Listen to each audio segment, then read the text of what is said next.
Okay, so today's story is honestly really intense and honestly may get emotional at some moments of this story. So if you get emotional very easy, maybe this story is not for you. But if you guys don't and you guys want to hear about my near-death experience, make sure you smash that like button and also leave a like and subscribe. Because seriously, it means a lot when you guys do. And on top of that, if you guys haven't already, I am currently live as I'm speaking right now to you. Also, not to mention, I'm also the hottest guy in the world, so follow me on Instagram because seriously, it means a lot when you guys do. Other than that, like I always say, let's get straight into this crazy, intense story.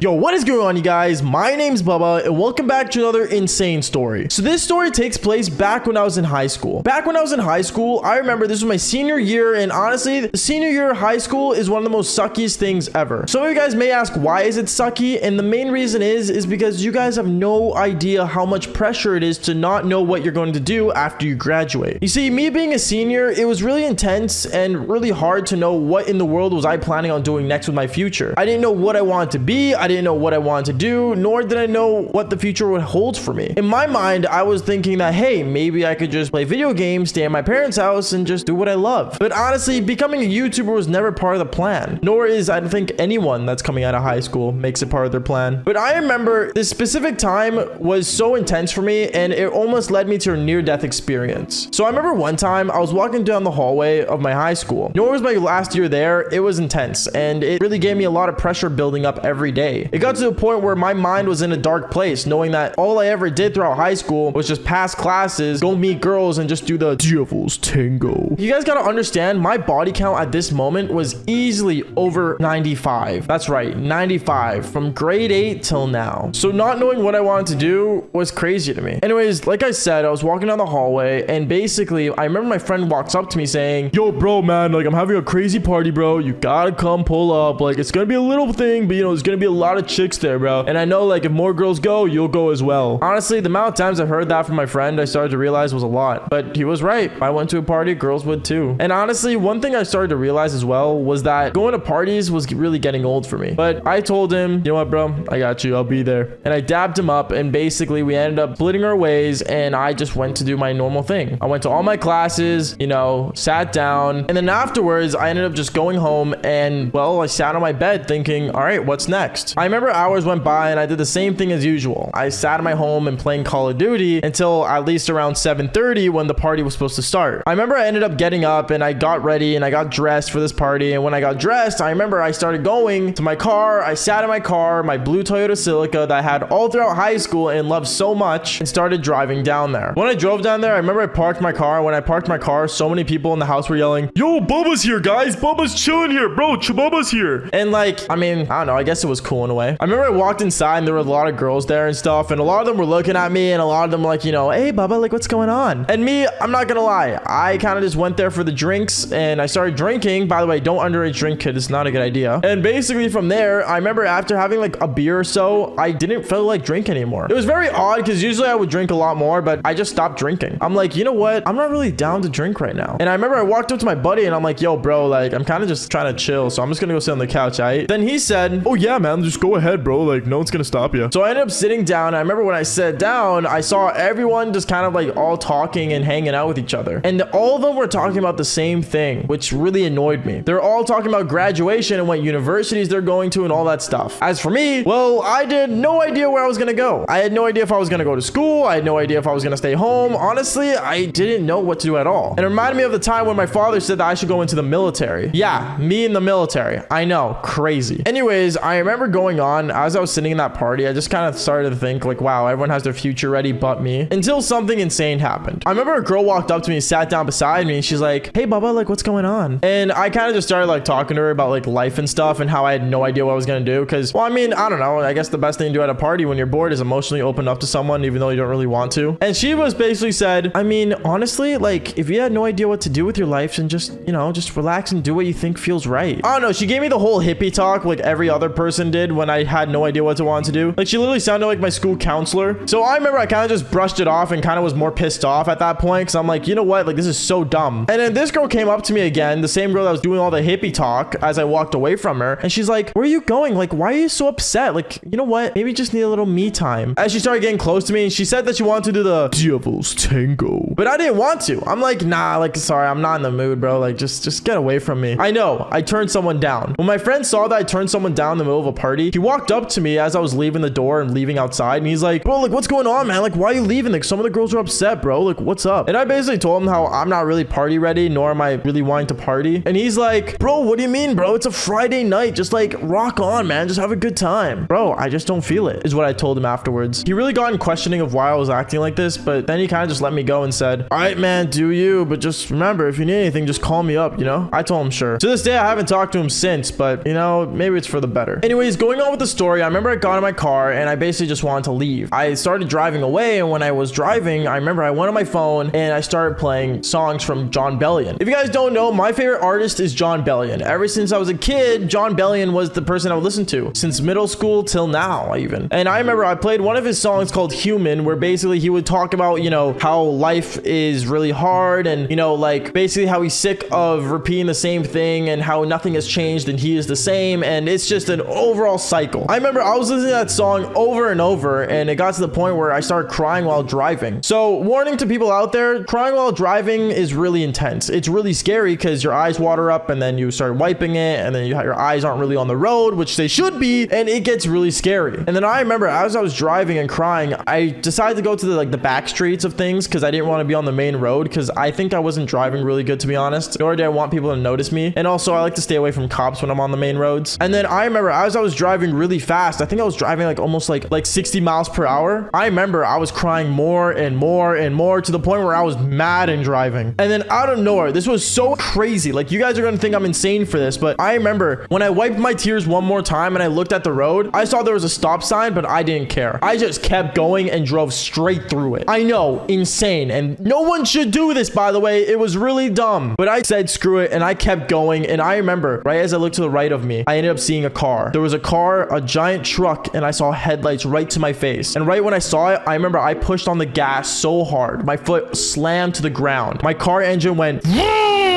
and basically I remember my car flew. I ended up going like basically almost 100 miles per hour. It was so insane. It was intense and scary. I remember I was panicking, and I remember my heart was racing once I did that, knowing I dodged a truck that was about to hit me because his horn was hitting it. And I remember my engine was just running like crazy. It was the most scariest thing. And I remember when I ended up passing the intersection, I was just so shook that I remember I turned into a back alley. I parked my car and I basically laid my seat down and started like hyperventilating. I was thinking, oh my goodness, I was about to die. It was the scariest thing ever. I didn't know what to think. I didn't know what to do. I was like freaking out, man. Like, it was a lot. I remember I looked up afterwards after calming down a little bit. I'm like, I need to go home and figure out what I want to do. So I went home and I sat down for a couple minutes thinking, I'm happy I'm not dead. I didn't tell anyone this or what happened afterwards, but I basically stayed home, laid down, and I started crying again. So I did what my coping mechanism back when I was in high school usually did. I called up a girl on Snapchat, said, hey, you want to come over? And she came over and we ended up doing the Devil's Tango. Because if I was gonna die, I want to die at least somewhat happy. Alrighty guys, that is basically it for the story. I know it's a little intense, but make sure you guys do leave a like and subscribe to the channel if you haven't already. It just means all when you guys do. And also, like I said earlier, I am live as we speak. Also, make sure to follow me on Instagram, because if you don't, no one likes you. Other than that, follow for more embarrassing stories. Alright, peace out, guys. My name is Baba.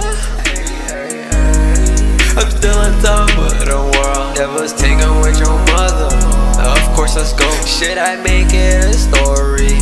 Let's click record. Got that TikTok with 2 mil, hit different with some more. She said she love me, she kept. Should I exit for sure? I got 100K for my life's work.